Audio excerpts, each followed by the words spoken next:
നമ്മുടെ next chapter metals and non മെറ്റൽസാണ്. Okay, 27th ചാപ്റ്ററിലേക്ക് നമ്മൾ വരികയാണ്. ഇവിടെ ഡെയിലി നമ്മുടെ ലൈഫിൽ യൂസ് ചെയ്യുന്ന കുറേ മെറ്റൽസ് ആൻഡ് നോൺ മെറ്റൽസിനെ പറ്റിയൊക്കെയാണ് നമ്മളിവിടെ പറയുന്നത്. സോ മെറ്റൽ എന്താണ്, നോൺ മെറ്റൽ എന്താണെന്ന് നമ്മൾ ഓൾറെഡി പഠിച്ചു. പീരിയോഡിക് ടേബിളിൽ അവരെവിടെ കാണുമെന്ന് നമ്മൾ പഠിച്ചു. അവരുടെ ക്യാരക്ടേഴ്സ് എന്താണെന്നൊക്കെ നമ്മൾ പഠിച്ചിട്ടുണ്ട്. ഓക്കെ, അതിൻ്റെയൊക്കെ ആപ്ലിക്കേഷനാണ് ഇവിടെ. ഓക്കെ, അപ്പോൾ ആ ചാപ്റ്റർ പഠിച്ചിട്ടില്ല എന്നുണ്ടെങ്കിൽ ഒന്ന് നോക്കിയിട്ട് വന്നാൽ നിങ്ങൾക്ക് കുറച്ചും കൂടെ എളുപ്പമായിരിക്കും. So we all are surrounded by metal and non metal. അപ്പോൾ നമ്മൾ കിച്ചണിലേക്കൊന്ന് പോകണം, അല്ലെങ്കിൽ നിങ്ങൾ ഇരിക്കുന്ന സ്ഥലത്തിൻ്റെ ഫ്രണ്ടിലേക്കൊന്ന് നോക്കാം. ഓക്കെ, അവിടെ എല്ലാം ഈ മെറ്റലും നോൺ മെറ്റലും എല്ലാം കാണും. ഇപ്പോൾ കിച്ചൺ ഞാൻ എക്സാമ്പിൾ എടുത്ത് പറഞ്ഞത് നമുക്ക് കുറച്ചും കൂടെ പരിചയം ഉള്ള കൊണ്ടാണ്. ഇപ്പം കുക്കിംഗ് യൂട്ടൻസിൽസ് എല്ലാം തന്നെ മെറ്റലും നോൺ മെറ്റലും അല്ലേ.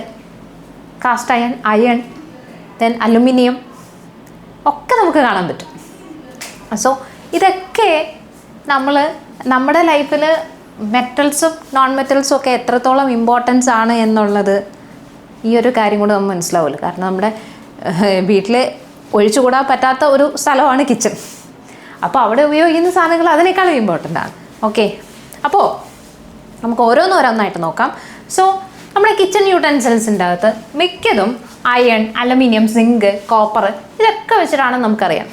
ഓക്കെ, പണ്ട് ഈ കോപ്പറിൻ്റെ ഗ്ലാസ്സുകൾ ഇപ്പോഴും യൂസ് ചെയ്യുന്നുണ്ട്. പണ്ട് കൂടുതലായിട്ട് ഉപയോഗിച്ചുകൊണ്ടിരുന്നത് അത് തന്നെയായിരുന്നു. കാരണം അതിനൊക്കെ കുറേ ഹെൽത്ത് ബെനിഫിറ്റ് ഉണ്ട് എന്നാണ് വാദിക്കുന്നത്. കുറേയൊക്കെ ശരിയാണ്, കുറച്ചൊക്കെ ശരിയല്ല. ഓക്കെ, സോ നമ്മുടെ സ്റ്റോറേജ് കണ്ടെയ്നേഴ്സൊക്കെ ഉണ്ടായിരിക്കുമല്ലോ, ഇതെല്ലാം നോൺ മെറ്റൽസ് ആണ്. ഫോർ എക്സാമ്പിൾ, ഇപ്പോൾ എന്തുകൊണ്ടായിരിക്കും നമ്മുടെ പൂർവികരായിട്ട് തന്നെ പണ്ടുള്ള ആൾക്കാർക്ക് അവരെന്തുകൊണ്ടായിരിക്കും ഈ പുളിയുള്ള സാധനങ്ങളൊക്കെ അല്ലെങ്കിൽ അച്ചാർ പോലുള്ള സാധനങ്ങളൊക്കെ അവർ അലുമിനിയം വെസലിനകത്തായിരുന്നു സൂക്ഷിച്ചിരുന്നത്, അല്ലെങ്കിൽ ഉപ്പ് പാത്രം അത് പ്ലാസ്റ്റിക് ആയിരുന്നു? എന്തുകൊണ്ടായിരിക്കും? അവർക്ക് ഈ അറിവുകളൊക്കെ എവിടെ നിന്നായിരിക്കും കിട്ടിയിട്ടുണ്ടാവുക? ഉറപ്പായിട്ടും അവരുടെ അനുഭവങ്ങളിൽ നിന്നായിരിക്കും ആ അറിവുകൾ കിട്ടിയിട്ടുണ്ടായിരിക്കുക. സോ അതേപോലെ തന്നെ നമ്മൾ കൂടുതലായിട്ടും ഈ അച്ചാർ പോലെ പുളിയുള്ള സാധനങ്ങളൊന്നും തന്നെ സ്റ്റീൽ പാത്രങ്ങളിലോ അല്ലെങ്കിൽ പ്ലാസ്റ്റിക് ബോട്ടിൽസിലോ ഒന്നും നമ്മൾ സൂക്ഷിക്കാറില്ല. കൂടുതലും ചില്ല പാത്രങ്ങളാണ് നമ്മൾ ഉപയോഗിക്കാറുള്ളത്. കാരണം ഈ പറയുന്ന നമ്മുടെ ഫുഡും അതേപോലെ അത് സൂക്ഷിച്ചിരിക്കുന്ന കണ്ടെയ്നർ കൊണ്ടുണ്ടാക്കിയിരിക്കുന്ന വസ്തുക്കളും തമ്മിൽ റിയാക്ട് ചെയ്യാതിരിക്കാൻ. ഇപ്പോൾ നിങ്ങൾ ഒരു പ്ലാസ്റ്റിക് ബോട്ടിൽ നിങ്ങൾ ഈ പറയുന്ന എരിവും പുളിയും ഒക്കെയുള്ള സാധനങ്ങൾ ഉപയോഗിക്കുമ്പോൾ കുറേ നാൾ കഴിയുമ്പോൾ ഈ പറയുന്ന പ്ലാസ്റ്റിക്കുമായിട്ട് നമ്മുടെ ഈ അച്ചാറായിക്കോട്ടെ അല്ലെങ്കിൽ ഉപ്പിലിട്ട സാധനങ്ങളൊക്കെ ആയിക്കോട്ടെ ഇത് റിയാക്ട് ചെയ്യും. അങ്ങനെ റിയാക്ട് ചെയ്യുമ്പോഴത്തേക്കും പ്ലാസ്റ്റിക് ആണെങ്കിൽ പ്ലാസ്റ്റിക്കിൻ്റെ അകത്തു നിന്നുള്ള ചെറിയ മൈക്രോ പ്ലാസ്റ്റിക് ഈ പറയുന്ന ഫുഡിൻ്റെ അകത്തേക്ക് മിക്സ് ആവാനുള്ള സാധ്യതയുണ്ട്. ഓക്കെ, അപ്പോൾ അതുപോലെയാണ് ഓരോ കാര്യങ്ങളും. സോ ഇപ്പം നമ്മുടെ ഇൻഡസ്ട്രിയൽ ആണെങ്കിലും വളരെ ഇമ്പോർട്ടൻ്റ് ആയിട്ടുള്ള കാര്യങ്ങളാണ് ഈ മെറ്റൽ ആൻഡ് നോൺ മെറ്റൽസ്. ഇപ്പം സ്റ്റീൽ പ്ലാന്റുകൾ, നമ്മുടെ 5 ഇയർ പ്ലാന്റ് അകത്ത് തന്നെ സ്റ്റീൽ പ്ലാന്റുകൾ നമ്മൾ സ്ഥാപിച്ചിട്ടുണ്ട്. ഓക്കെ, അതേപോലെ ടാറ്റയുടെയും ഒക്കെ നമ്മൾ കണ്ടിട്ടുണ്ട് സ്റ്റീൽ പ്ലാന്റുകൾ. വിശ്വേശ്വരയ്യ സ്റ്റീൽ പ്ലാന്റ് ഒക്കെ നമ്മൾ കണ്ടിട്ടുണ്ടാവുമല്ലോ. സോ ഇതൊക്കെ അതേപോലെ acid plants, then fertiliser factories, ഇവിടെ എല്ലാം ഈ മെറ്റലും നോൺ മെറ്റലും ഒക്കെ ഉണ്ട്. അതൊക്കെ എങ്ങനെയാണ് എന്നുള്ളത് നമുക്ക് നോക്കാം. സോ വേറൊരു കാര്യം എന്ന് വെച്ചാൽ നമുക്ക് ഈ മിനറൽ സോഴ്സ് കുറച്ച് അബണ്ടൻ്റ് ആണ്. അതുകൊണ്ടാണ് നമുക്ക് ഈ പറയുന്ന മെറ്റലും നോൺ മെറ്റലും ഒക്കെ ഇതുപോലെ അവൈലബിൾ ആയിട്ടുള്ളതും യൂസ് ചെയ്യാൻ പറ്റുന്നത്. അപ്പോൾ പ്രധാനമായിട്ടും ഈ ചാപ്റ്ററിനകത്ത് കെമിക്കൽ പ്രോപ്പർട്ടീസ് അതേപോലെ ഫിസിക്കൽ പ്രോപ്പർട്ടീസ് ഒക്കെ നോക്കേണ്ടി വരും നമ്മുടെ മെറ്റൽസിനെയും നോൺ മെറ്റൽസിനെയും, അതേപോലെ അതിൻ്റെ ക്യാരക്ടേഴ്സ്. ആഫ്റ്റർ ദാറ്റ് നമുക്ക് നോക്കേണ്ടത് ഇവരുടെ റിയാക്ഷൻസ് ചിലത് നോക്കാനുണ്ട്. സോ നമുക്ക് ഓരോന്നിലേക്ക് നോക്കാം. So physical properties of metals and non metals, they R elements can be broadly it can be divided into different categories, that is metal and non-metal, and they differ in both characters, that's physical character and chemical properties. So first start with mercury. This is the only metal. Okay, mercury is the only metal and bromine is the only non-metal exist liquid state at room temperature. നമ്മൾ പനിയൊക്കെ ഉള്ളപ്പോഴത്തേക്കും ഹോസ്പിറ്റലിൽ പോകുമ്പോൾ ഒരു thermometer വെച്ചിട്ട് നമ്മുടെ പനി check ചെയ്യുമല്ലോ. അതിനകത്ത് കാണുന്നത് ആ ഒരു ലിക്വിഡ് ഉണ്ട്, അത് ശരിക്കും മെർക്കുറിയാണ്. അപ്പോൾ ഓർക്കുക, മെർക്കുറി എന്ന് പറയുന്നൊരു മെറ്റലാണ്. ലിക്വിഡ് സ്റ്റേറ്റിൽ അതും റൂം ടെമ്പറേച്ചറിലുള്ള മെറ്റലാണ് മെർക്കുറി. അതും ഹൈലി പോയ്സണസുമാണ്. ഓക്കെ, ഇനി ബ്രോമിൻ എന്ന് പറയുന്നത് is the only non metal that exist liquid state in room temperature. മറന്നു പോകരുത് ഈ ഒരു പോയിന്റ്, നിങ്ങൾക്ക് വൺ വേർഡ് ആയിട്ട് ചോദിക്കും. ദെൻ അതേപോലെ gold and silver are the most malleable and ductile metals. എന്ന് വെച്ചാൽ മാലിബിൾ എന്ന് പറഞ്ഞാൽ വലിച്ച് നീട്ടാനും ഓക്കെ അതേപോലെ ഇടിച്ച് പരത്താനും പറ്റുന്ന ആയിട്ടുള്ള മെറ്റൽസ് ആണ് ഗോൾഡ്, അതേപോലെ സിൽവർ. ഇനി ഡയമണ്ട് ആണെങ്കിലോ, ഡയമണ്ടിൻ്റെ ഒരു പ്രത്യേകത it's A better conductor of heat. അതായത് കോപ്പറിനെ വെച്ച് നോക്കുമ്പോൾ ഡയമണ്ട് ഹീറ്റിനെ വളരെ വേഗത്തിൽ തന്നെ കണ്ടക്ട് ചെയ്യും. പക്ഷേ it is the poor conductor of electricity. Electricity കടത്തിവിടാനായിട്ട് ഈ പറയുന്ന ഡയമണ്ടിന് പറ്റത്തില്ല, പക്ഷേ ഹീറ്റിന് കണ്ടക്ട് ചെയ്യാനായിട്ട് പറ്റും. പിന്നെ ഗ്രാഫൈറ്റ് എന്ന് പറഞ്ഞാൽ നമ്മൾ പെൻസിലിൻ്റെ ഒരു മന നിങ്ങൾ കണ്ടിട്ടുണ്ടാവുമല്ലോ, ആ ബ്ലാക്ക് കളറിൽ, അതാണ് ഈ graphite. Is the only non metal which is A good conductor of electricity and poor conductor of heat. Okay, രണ്ട് സിറ്റുവേഷൻ മനസ്സിലായല്ലോ. ഡയമണ്ട് എന്ന് പറയുന്നത് ഹീറ്റ് കണ്ടക്ട് ചെയ്യും, പക്ഷേ കോപ്പറിനെ പോലെ ഇലക്ട്രിസിറ്റി കണ്ടക്ട് ചെയ്യില്ല. അതേസമയം ഗ്രാഫൈറ്റ് ആണെന്നുണ്ടെങ്കിൽ ഹീറ്റ് കണ്ടക്ട് ചെയ്യും. ഇതൊരു നോൺ മെറ്റലാണ് and good conductor of electricity. അങ്ങനെയാണെങ്കിൽ നിങ്ങളുടെ ടെക്സ്റ്റിൻ്റെ അകത്ത് കൊടുത്തിട്ടുണ്ട്, ജസ്റ്റ് അതൊന്ന് നോക്കുക. നമ്മുടെ മെറ്റൽ ആൻഡ് നോൺ മെറ്റൽസിൻ്റെ ഫിസിക്കൽ കെമിക്കൽ പ്രോപ്പർട്ടീസ് ആണ്. So first one, malleability and ductility. മെറ്റൽസിനെ വെച്ച് നോക്കുകയാണെങ്കിൽ metals are malleable, they can be beaten in thin sheet. നമ്മൾ അടിച്ച് പരത്തും തോറും ചെറിയ ചെറിയ ഷീറ്റുകളായിട്ട് അത് മാറാനായിട്ട് സാധിക്കും, അതാണ് അതിൻ്റെ nature. And they are also ductile, it can be drawn into wire except a few metals like sodium and potassium. അതായത് നമ്മൾ ഈ പറയുന്ന മെറ്റൽസിന് ഇതിനെ നമുക്ക് ഇടിച്ച് പരത്തി നീട്ടാനൊക്കെ പറ്റും. പക്ഷേ അതേപോലെ ദിസ് ഇസ് ഡക്റ്റൈൽ എന്ന് പറഞ്ഞാൽ ഇതിനെ നമുക്ക് വലിച്ച് നീട്ടി ചെറിയ ചെറിയ നൂലുകൾ പോലെ ആക്കാനും പറ്റും. ഓക്കെ, ഇടിച്ച് പരത്തി തിൻ ഷീറ്റാക്കാനും പറ്റും, അതേപോലെ വലിച്ച് നീട്ടി നൂലുകൾ പോലെ ആക്കാനും പറ്റും. നൂലുകൾ എന്ന് പറഞ്ഞാൽ നമ്മുടെ മുടിനാരിൻ്റെ ഒക്കെ അത്രയും തിന്നായിട്ടുള്ള നൂലുകളാക്കാനായിട്ട് പറ്റും. ഓക്കെ, ഇതാണ് മാലിയബിലിറ്റി ആൻഡ് ഡക്റ്റിലിറ്റി എന്ന് പറയുന്ന ക്യാരക്ടർ. ഓക്കെ ആണോ? പക്ഷേ സോഡിയം അതേപോലെ പൊട്ടാസ്യം പോലുള്ള മെറ്റൽസ് മാത്രം ഈ ഒരു കഴിവ് ഇല്ല. ഇനി നോൺ മെറ്റൽ ആണെന്നുണ്ടെങ്കിലോ നോക്കാം. നോൺ മെറ്റൽ ഫോർ എക്സാമ്പിൾ നമ്മുടെ കാർബൺ, അതായത് മെറ്റൽ അല്ലാത്ത എല്ലാം ഗ്യാസസ് ആയിക്കോട്ടെ, അവരെല്ലാം നോൺ മെറ്റലാണ്. So non metals are neither malleable nor ductile because എന്താ അവർക്ക് അവർ നോൺ മെറ്റലാണ്. കോള് അതിനൊരു എക്സാമ്പിളാണ്. കാർബൺ, സൾഫർ ഒക്കെ എക്സാമ്പിളാണ്. ഇതൊക്കെ സൾഫറൊക്കെ ചെറിയ ഒരു റോക്കിൻ്റെ ഒരു ഷേപ്പാണ്. അത് നമ്മൾ ഇടിച്ചു കഴിഞ്ഞാൽ അപ്പം തന്നെ അത് പൊടിഞ്ഞു പോകും. ഓക്കെ, സോ അതാണ് മാലിയബിലിറ്റി ആൻഡ് ഡക്റ്റിലിറ്റി. ഓക്കെ, ഇടിച്ചു പരത്താനും വലിച്ചു നീട്ടാനുമുള്ള പദാർത്ഥങ്ങളുടെ കഴിവ്. ഇനി മെറ്റാലിക് ലസ്റ്റർ. അതാണ് മെറ്റാലിക് ലസ്റ്റർ അല്ലെങ്കിൽ ലോഹവൈദ്യുതി എന്ന് നമ്മൾ മലയാളത്തിൽ പറയും. സോ ഇവിടെ എല്ലാ മെറ്റൽസും മെറ്റാലിക് ലസ്റ്റർ ഉണ്ടാക്കി. മെറ്റൽസ് എല്ലാം നല്ല കണ്ടക്ടേഴ്സ് ആയിരിക്കും, ഇലക്ട്രിസിറ്റി കണ്ടക്ടേഴ്സ് ആയിരിക്കും. ഓക്കെ, അതുകൊണ്ട് തന്നെ generally they are hard. Non metal ആണെങ്കിലോ they do not show any metallic lustre, അത് കണ്ടക്ടേഴ്സ് അല്ല, അതാണ് ഇവിടെ പറയുന്നത്. അതേപോലെ നെക്സ്റ്റ് ക്യാരക്ടർ ഹാർഡ്നെസ്. മെറ്റൽസ് എല്ലാം ഹാർഡാണ്, പക്ഷേ നോൺ മെറ്റൽസോ compare to metal they are soft. Non metals ഹാർഡല്ല എന്നല്ല പറയുന്നത്, കമ്പയർ ടു മെറ്റൽസിനെ വെച്ച് നോക്കുകയാണെങ്കിൽ നോൺ മെറ്റൽസ് ഹാർഡല്ല, സോഫ്റ്റാണ്. Then next one physical state. Metals solid ആയിക്കോട്ടെ ലിക്വിഡ് സ്റ്റേറ്റിലും കാണാൻ പറ്റും. ലിക്വിഡ് സ്റ്റേറ്റിന് ഒരു എക്സാമ്പിൾ നമ്മൾ പറഞ്ഞു. അതേപോലെ നോൺ മെറ്റൽ ആണെന്നുണ്ടെങ്കിൽ കൂടുതലും ഗേഷ്യസ് സ്റ്റേറ്റിൽ കാണും, മെറ്റലായിട്ടും നോൺ മെറ്റലായിട്ടും കാണും. ഓക്കെ, ദെൻ സോണോറസ് എന്ന് പറഞ്ഞാൽ ശബ്ദം കൂടുതലായിട്ട് ഉണ്ടാക്കാനായിട്ട് കഴിവുള്ള ആൾക്കാർ. ഇപ്പം നമ്മളൊരു ഏതെങ്കിലും ഒരു മെറ്റൽ അടിച്ചു കഴിഞ്ഞാൽ, ഇപ്പം ഒരു ഇരുമ്പ് കമ്പി ആയിക്കോട്ടെ അല്ലെങ്കിൽ ഒരു അലുമിനിയത്തിൻ്റെ എന്തെങ്കിലും ലോഹം ആയിക്കോട്ടെ അടിച്ചു കഴിഞ്ഞാൽ നമുക്കൊരു ശബ്ദം കേൾക്കുമല്ലോ. അപ്പോൾ ആ ഒരു ശബ്ദത്തിനെയാണ് സോണോറസ് എന്ന് പറയുന്നത്, ശബ്ദം കേൾക്കാനുള്ള ഒരു കഴിവ്. അപ്പോൾ അത് മെറ്റൽസ് എല്ലാം സോണോറസ് ആണ്. അതേപോലെ അവരുടെ ക്യാരക്ടറിസ്റ്റിക് ഫീച്ചറാണിത്. സ്കൂൾ ബെൽ അതിനൊരു എക്സാമ്പിളാണ്, നല്ലൊരു എക്സാമ്പിളാണ്. ഓക്കെ, പിന്നെ നോൺ മെറ്റൽസ് ആണെങ്കിലോ അവർക്ക് അങ്ങനെയുള്ള ഒച്ചയും കാര്യങ്ങളൊന്നുമില്ല. നിങ്ങളൊരു ചെറിയൊരു കോള് അല്ലെങ്കിൽ ഒരു കരിയുടെ ഒരു പീസ് എടുത്തിട്ട് നിങ്ങൾ അടിച്ചു നോക്കി കഴിഞ്ഞാൽ എന്തെങ്കിലും ശബ്ദം കേൾക്കും എന്ന് പറഞ്ഞ പോലെ. ഇനി ഡെൻസിറ്റി നോക്കുകയാണെങ്കിൽ, സാന്ദ്രത നോക്കുകയാണെങ്കിൽ മെറ്റൽസിന് ഹൈ ഡെൻസിറ്റിയാണ്, ദെൻ ലോ ഡെൻസിറ്റിയാണ് നോൺ മെറ്റൽസിനുള്ളത്. ഇലക്ട്രിക്കൽ കണ്ടക്ടിവിറ്റി ആണെങ്കിലോ ഗുഡ് കണ്ടക്ടർ ഇലക്ട്രിസിറ്റിയുടെ എക്സാമ്പിൾസാണ് എല്ലാ മെറ്റൽസും. അതേസമയം നോൺ മെറ്റൽസ് ആണെങ്കിൽ they are very bad conductors of electricity. Okay, ഇത്രയും കാര്യങ്ങൾ വ്യക്തമായിട്ട് നിങ്ങൾ പഠിച്ചു വെച്ചിരിക്കണം. ഓക്കെ, അപ്പോൾ electric conductivity, density, sonorous and physical state, then hardness, metallic lustre and malleability and ductility. ഈ മാലബിലിറ്റിയും ഡക്റ്റിലിറ്റിയും ഒരു കാരണവശാലും മറന്നു പോകരുത്. അപ്പോൾ നമ്മൾ ഫിസിക്കൽ പ്രോപ്പർട്ടീസൊക്കെ ഒരുമാതിരി പഠിച്ചു കഴിഞ്ഞു.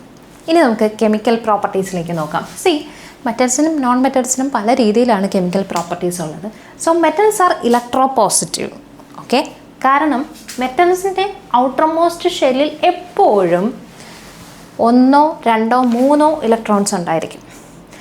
ഈ ഇലക്ട്രോൺസിനെ കൊടുത്തു കഴിഞ്ഞാൽ, ആർക്കെങ്കിലും ആവശ്യക്കാരെങ്കിലും വരുമ്പോൾ കൊടുത്തു കഴിഞ്ഞാൽ ഇവർ സ്റ്റേബിളാകും, മെറ്റൽസ് എല്ലാം സ്റ്റേബിളാകും. സോ ഇലക്ട്രോ പോസിറ്റീവാണ്. ഇലക്ട്രോണിനെ വിട്ടു കൊടുത്തിട്ട് പോസിറ്റീവ് ചാർജ് അറ്റൈൻ ചെയ്യുന്ന ആൾക്കാരാണ് നമ്മുടെ മെറ്റൽസ്. ഇനി നമുക്കറിയാം, ഇതൊക്കെ നമ്മൾ പഠിച്ചിട്ടുള്ളതാണ്. ഓക്കെ, ഇതിനെ നമ്മൾ കാറ്റോൺ എന്നാണ് പറയുന്നത്, കാരണം ഇലക്ട്രോണിന് പോസിറ്റീവ് ചാർജ്ഡ് ആയിട്ടുള്ള ഇലക്ട്രോണാണ് നമ്മളിവിടെ കൊടുക്കുന്നത്. ഇനി this cations R stable and acquire noble gas configuration after losing balance shell. Then അതിനൊരു എക്സാമ്പിളാണ്, നമ്മൾ കെമിക്കൽ ബോണ്ടിങ് എന്ന് പറയുന്ന ചാപ്റ്ററിൻ്റെ അകത്ത് നമ്മളത് പഠിച്ചതാണ്. സോഡിയം എന്ന് പറയുന്നൊരു ഗ്യാസാണ്. സോ സോഡിയത്തിൻ്റെ ഔട്ടർമോസ്റ്റ് ഷെല്ലിൻ്റെ അകത്തുള്ള ഒരു ഇലക്ട്രോണ് നമ്മൾ കൊടുക്കുമ്പോഴത്തേക്കും അത് ഇലക്ട്രോണിനെ നഷ്ടപ്പെടുത്തുമ്പോൾ അത് സ്റ്റേബിളായിട്ടുള്ള ഫോമിലേക്ക് എത്തും. ഓക്കെ, അതേസമയം നമ്മൾ നോൺ മെറ്റൽസിലേക്ക് വരുവാണെങ്കിൽ, the non metals are electronegative in nature. അതെന്തായിരിക്കും? മെറ്റൽ പോസിറ്റീവ് ആണെങ്കിൽ നോൺ മെറ്റൽ ഇലക്ട്രോ നെഗറ്റീവ് ആണ്. ബിക്കോസ് ഇവിടെ കൊടുത്ത ഇലക്ട്രോണിനെ മേടിക്കുന്നത് ആരാ? നോൺ മെറ്റൽസാണ് മേടിക്കുന്നത്. നോൺ മെറ്റൽസ് മേടിക്കുമ്പോൾ അവർക്ക് നെഗറ്റീവ് ചാർജ് ആയിരിക്കും കിട്ടുന്നത്. So the tendency to form anion gaining electron. കാരണം ഇപ്പോൾ ജനറലി 6, 7 അല്ലെങ്കിൽ 5 ഇലക്ട്രോൺസ് ആയിരിക്കും നോൺ മെറ്റൽസിൻ്റെ ഓൾമോസ്റ്റ് എല്ലാവരുടെയും ഔട്ടർമോസ്റ്റ് ഷെല്ലിലുണ്ടായിരിക്കുന്നത്.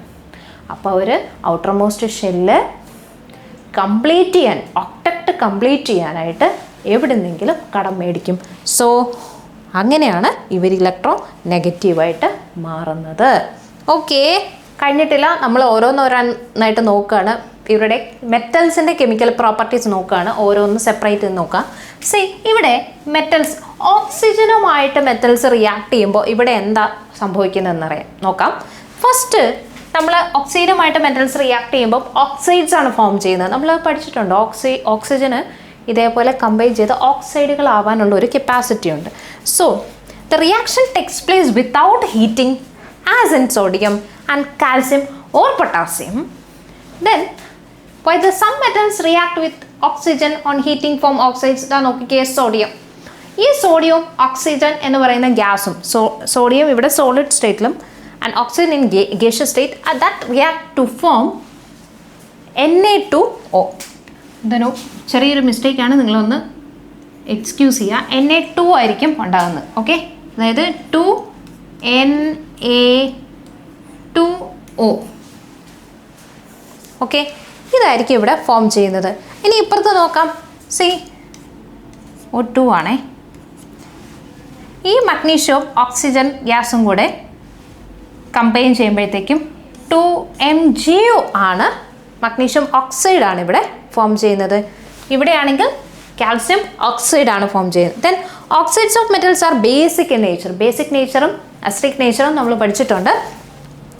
അപ്പോൾ oxides of metals are basic in nature and they reacted with water and form bases. See, Na2O ആണ്, Na2O, CaO, അതേപോലെ K2O, ഇത് potassium oxide, magnesium oxide, calcium oxide, sodium oxide ഇതൊക്കെയാണ്. So ഈ രീതിയിലായിരിക്കും ഇവർ റിയാക്ട് ചെയ്യുന്നത്. സോ ഇവിടെ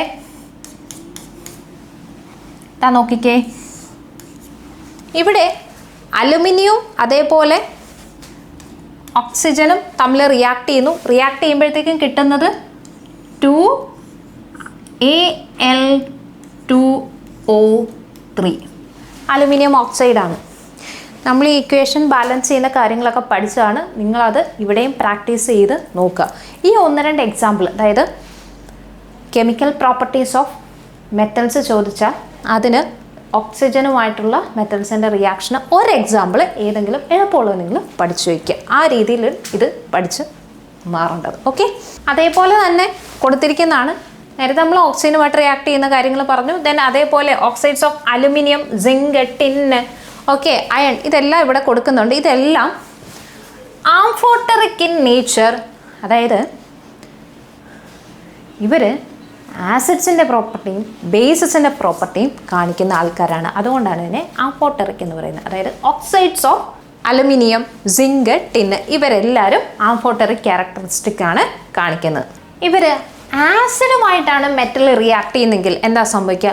normally metals reacted with common acids like dilute HCl and dilute H2SO4. Okay, ശരിക്കും ഈ രീതിയിൽ നാച്ചുറലായിട്ട് ഈ മെറ്റൽസ് ഈ പറയുന്ന HClഉം H2SO4ഉമായിട്ട് കമ്പൈൻ ചെയ്തതിൻ്റെ ബാക്കിയായിട്ടാണ് നമുക്ക് ഹൈഡ്രജൻ കിട്ടിയത്. ഓക്കെ, അപ്പോൾ നോർമലി നേച്ചറിൽ മെറ്റൽസും അതേപോലെ HClഉം H2SO4ഉമായിട്ട് റിയാക്ട് ചെയ്തതിൻ്റെ ഫലമായിട്ടാണ് നമുക്ക് ഹൈഡ്രജൻ തന്നെ നമ്മൾ കണ്ടുപിടിച്ചത്. സോ ഈ റിയാക്ഷൻ്റെ അകത്ത് നോക്കിക്കേ, മഗ്നീഷ്യം അതേപോലെ HCl ഹൈഡ്രോക്ലോറിക് ആസിഡും തമ്മിൽ റിയാക്ട് ചെയ്യുമ്പോഴത്തേക്കും മഗ്നീഷ്യം ക്ലോറൈഡും ഹൈഡ്രജൻ ഗ്യാസുമാണ് നമുക്കിവിടെ കിട്ടുന്നത്. അതേപോലെ തന്നെ സിങ്കും H2SO4ഉം കൂടെ റിയാക്ട് ചെയ്യുന്നു. സിങ്ക് സൾഫേറ്റും ഹൈഡ്രജൻ ഗ്യാസുമാണ് ഫോം ചെയ്യുന്നത്. സോ ഈ രീതിയിലാണ് നമ്മൾ നേച്ചറിൽ തന്നെ ഹൈഡ്രജൻ്റെ എവല്യൂഷന് കാരണം ഇതൊക്കെ തന്നെയാണ്. ഇത്തരത്തിലുള്ള നാച്ചുറൽ റിയാക്ഷൻസ് ആണ്. അപ്പോൾ അത് ഓരോന്നുമാണ് നമ്മളിവിടെ പഠിക്കുന്നത്. ഇനി ഫസ്റ്റ് നമ്മൾ പറഞ്ഞു ഓക്സൈഡ്സുമായിട്ടുള്ള reaction, 2 acid, then 3rd metals with water. ഇതിൻ്റെ അകത്ത് നിങ്ങൾക്ക് ചെയ്യാൻ പറ്റുന്നത് ഇതുപോലെയുള്ള റിയാക്ഷൻസ് 1-2 എണ്ണം എഴുതി പഠിച്ച് വെക്കുക. Okay, and many metals that react with water to form hydroxides. Okay, മെറ്റൽസും അതേപോലെ വാട്ടറും റിയാക്ട് ചെയ്താൽ ഹൈഡ്രോക്സൈഡുകളാണ് ഉണ്ടാകുന്നത്. And this hydroxide are basic in nature and sodium and potassium react with cold water. Normally ഈ പറയുന്ന ഹൈഡ്രോക്സൈഡുകളെല്ലാം ബേസിസിറ്റിയാണ് കാണിക്കുന്നത്. അതേപോലെ സോഡിയം പൊട്ടാസ്യം എല്ലാം കോൾഡ് വാട്ടറുമായിട്ട് വരെ റിയാക്ട് ചെയ്യും. അങ്ങനെയുള്ള 1-2 റിയാക്ഷനാണ് ഇവിടെ എഴുതിയിരിക്കുന്നത്. നിങ്ങളുടെ ടെക്സ്റ്റിനകത്തുള്ളത് അതേപോലെ പഠിക്കുക. ഇനി മഗ്നീഷ്യം ഹോട്ട് വാട്ടറുമായിട്ടുള്ള റിയാക്ഷൻ നോക്കിക്കേ. സോ ഇവിടെ മഗ്നീഷ്യം അതേപോലെ വാട്ടറും റിയാക്ട് ചെയ്യുന്നു. Magnesium hydroxide and hydrogen gas will be formed and the metals like aluminium, iron that reacting with on heating with water or steam this condition metal to form oxide. So see here, aluminium react with water, it will form aluminium oxide and hydrogen in steam. Okay, so അതേപോലെ തന്നെയാണ് അയണും വാട്ടറും. ഇതേപോലെ നമുക്ക് അവസാനം കിട്ടുന്നത് hydrogen ആയിരിക്കും. അപ്പോൾ പറഞ്ഞു വന്നത് ഇത്രയാണ്. Many metals react with water to form hydroxides. ഇത് അയൺ ഹൈഡ്രോക്സൈഡ്, ഇത് ഇത് അയൺ ഓക്സൈഡാണ്. അതേപോലെ നമുക്ക് കിട്ടുന്നത് ഹൈഡ്രജൻ ആണ്. അത് ഇവിടെ that reacted heating with water or with steam എന്നുള്ളതാണ് ഇതിൻ്റെ വ്യത്യാസം. ഓക്കെ, ദെൻ ഹൈഡ്രോക്സൈഡുമായിട്ട് വാട്ടറുമായിട്ട് റിയാക്ട് ചെയ്യുമ്പോൾ നോർമൽ കോൾഡ് വാട്ടറോ അല്ലെങ്കിൽ നോർമൽ അറ്റ്മോസ്ഫിയറിക് ടെമ്പറേച്ചറുള്ള വാട്ടറുമായിട്ട് റിയാക്ട് ചെയ്യുമ്പോഴത്തേക്ക് നമുക്ക് കിട്ടുന്നത് sodium hydroxide, potassium hydroxide. These hydroxides ആണ്, these are as basic in nature. Okay, ഇനി the reactions of metals with common bases അതെന്താ നോക്കാം. Normally the metals like aluminium and zinc the react with common bases. അതിന് എക്സാമ്പിളാണ് ഇതാ നോക്കിക്കേ, zinc അതേപോലെ sodium. Okay, sodium hydroxide വാട്ടറുമായിട്ട് react ചെയ്ത് നമുക്ക് കിട്ടുന്നത് സോഡിയം സ്റ്റാനേറ്റ് എന്ന് പറയുന്നൊരു കോമ്പൗണ്ടാണ്. ഓക്കെ, ഇതിൻ്റെ അകത്ത് കോമൺ ബേസിസുമായിട്ടുള്ള റിയാക്ഷൻ നടന്നു കഴിഞ്ഞാൽ നമുക്ക് കിട്ടുന്ന 1-2 എക്സാമ്പിൾസ് മാത്രം ഒന്ന് പഠിച്ചു വയ്ക്കുക. ഇനി നെക്സ്റ്റ് നമ്മൾ പോകുന്നത് ഈ റിയാക്ഷൻസ് ഒക്കെ മാറ്റി വെച്ചിട്ട് നമ്മൾ ഇനി പോകുന്നത് ഒരു ചില കോൺസെപ്റ്റുകളിലേക്കാണ്. ഇതിൻ്റെ അകത്ത് നിങ്ങൾ കണ്ടിട്ടുണ്ടായിരിക്കും ലോഹനാശനം എന്ന് പറയുന്ന ഒരു പ്രോസസ്സ്, അല്ലെങ്കിൽ കൊറോഷൻ എന്ന് പറയും. അതിൻ്റെ ഒരു എക്സാമ്പിളാണ് നമ്മൾ ഈ കൂടുതലായിട്ടും അയണിൻ്റെ ഇരുമ്പ് കൊണ്ടുണ്ടാക്കിയ സാധനങ്ങളൊക്കെ വാട്ടർ വേപ്പറും അതേപോലെ എയറുമായിട്ട് റിയാക്ട് ചെയ്ത് കുറേ നാൾ കഴിയുമ്പോഴത്തേക്കും ഇതിൻ്റെ കളറൊക്കെ ഇതുപോലെ ആയി മാറും. അതിന് കളർ ചേഞ്ച് ഉണ്ടാവും. അത് കാരണം ഈ പറയുന്ന ഒരു റിയാക്ഷനാണ്.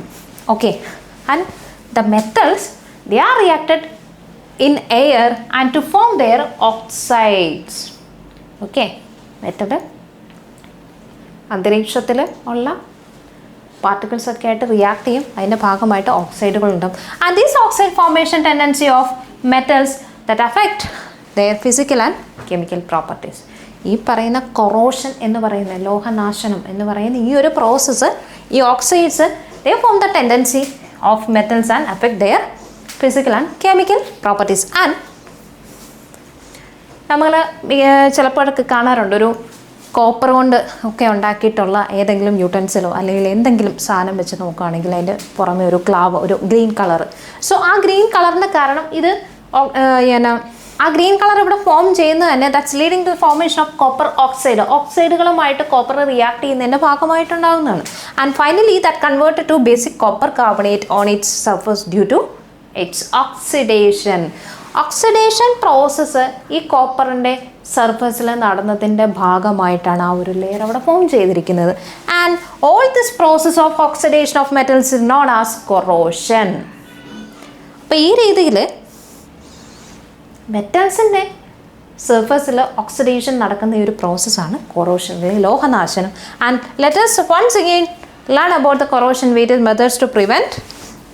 നമുക്ക് നോക്കാം, എയറും മോയ്സ്ചറും ഈ പറയുന്ന നമ്മുടെ മെറ്റൽസിൻ്റെ സർഫസിൽ ഉണ്ടാക്കുന്ന ചില റിയാക്ഷൻസിൻ്റെ ഭാഗമാണ്. അപ്പോൾ നോർമലി നമുക്കിവരെ ഇത് ഇല്ലാതാക്കണമെന്നുണ്ടെങ്കിൽ ഈ സർഫസ് എയറും വാട്ടറും തമ്മിലുള്ള കോണ്ടാക്ട് ഇല്ലാതാക്കാൻ പറ്റില്ല. ഡയറക്റ്റ് കോണ്ടാക്ട് നമുക്ക് കുറച്ച് നാളത്തേക്ക് ഒഴിവാക്കാനായിട്ട് പറ്റും. അതിനൊരു എക്സാമ്പിൾ, നമ്മൾ എന്തെങ്കിലും ആ ഒരു മെറ്റൽ സർഫസിനെ കോട്ട് ചെയ്തുകൊണ്ട് എന്തെങ്കിലും പെയിൻറ്റോ മറ്റു കാര്യങ്ങളൊക്കെ പോളിഷോ ഒക്കെ അടിക്കുക എന്നുള്ളതാണ്. ഓക്സിഡേഷന് എക്സാമ്പിളാണ് ഈ കാണിക്കുന്നത്. ഇതാണ് നമ്മൾ ഉദ്ദേശിക്കുന്ന കൊറോഷൻ എന്ന് പറയുന്ന കാര്യം. സോ മെറ്റൽസ് ആണ് നമുക്ക് ഏറ്റവും കൂടുതൽ ഇത് കാണാനായിട്ട് പറ്റുന്നത്. 1-2 ആ ഒരു ആക്ടിവിറ്റിയാണ് ഇവിടെ നിങ്ങളുടെ ടെക്സ്റ്റിൻ്റെ അകത്ത് കൊടുത്തിട്ടുള്ളത്. കൊറോഷൻ ആ ഒരു കളർ ചേഞ്ച് ആയിട്ട് കൊടുത്തിട്ടുള്ളത്. ഓക്കെ, സോ ഇവിടെ അല്ലെങ്കിൽ റസ്റ്റിംഗ് ഓഫ് അയൺ, തുരുമ്പ് പിടിക്കുക എന്ന് നമ്മൾ പറയും. ഓക്കെ, ഇരുമ്പ് തുരുമ്പ് പിടിക്കുക എന്ന് പറയും. അപ്പോൾ ആ ഒരു കെമിക്കൽ റിയാക്ഷൻ എങ്ങനെയാണെന്ന് നോക്കാം. സി, ഇവിടെ iron, okay, iron react with oxygen and water. അങ്ങനെയാകുമ്പോൾ നമുക്കിവിടെ കിട്ടുന്നതാണ് ബ്രൗൺ റസ്റ്റ്, തുരുമ്പ് എന്ന് പറയുന്ന സാധനം. സിംപ്ലി ഇത്രയേ ഉള്ളൂ. The metal iron react with water and oxygen, it will form rest. ആ റസ്റ്റിൻ്റെ കെമിക്കൽ ഫോമാണ് ഈ കാണുന്നത് 2Fe2O3H2O. ഓക്കെ, ആൻഡ് മിക്കപ്പോഴും അറ്റ്മോസ്ഫിയറിൽ നല്ല രീതിയിൽ വാട്ടർ വേപ്പറൊക്കെ കൂടുതലുള്ള സമയത്തായിരിക്കും നമുക്ക് ഈ റസ്റ്റിംഗ് ഒക്കെ കൂടുതൽ കാണാൻ പറ്റുന്നത്. മഴ പെയ്യുന്ന സമയത്തല്ലേ തുരുമ്പിക്കുന്ന ഒരു അവസ്ഥയൊക്കെ ഉണ്ടാവും. അപ്പോൾ അത് ഒഴിവാക്കാൻ വേണ്ടിയിട്ടാണ് നമ്മൾ പെയിൻ്റ് ഒക്കെ ചെയ്യുന്നത്. പിന്നെ റസ്റ്റിങ് കാണിക്കുന്ന 2 condition, presence of oxygen and moisture. അത് ഞാൻ അണ്ടർസ്റ്റുഡ് ആണല്ലോ ഈ ഒരു പോയിന്റിൽ നിന്ന്. ഇനി ഹൗ ടു പ്രിവെൻറ്റ് കൊറോഷൻ. അപ്പോൾ കൊറോഷൻ എന്താണെന്ന് നമ്മൾ മനസ്സിലായി, അതിനുള്ള കാരണവും മനസ്സിലായി. ഇനി അത് നമ്മൾ ഒഴിവാക്കുക എന്നുള്ളതാണ്. സോ കാരണം കണ്ടുപിടിച്ച് കഴിഞ്ഞാൽ പിന്നെ പരിഹാരം കണ്ടുപിടിക്കാൻ എളുപ്പമല്ലേ. Okay, so method of prevention, that is methods of prevention of corrosion. There is a various methods. First one, painting. This is a common method for preventing iron rusting.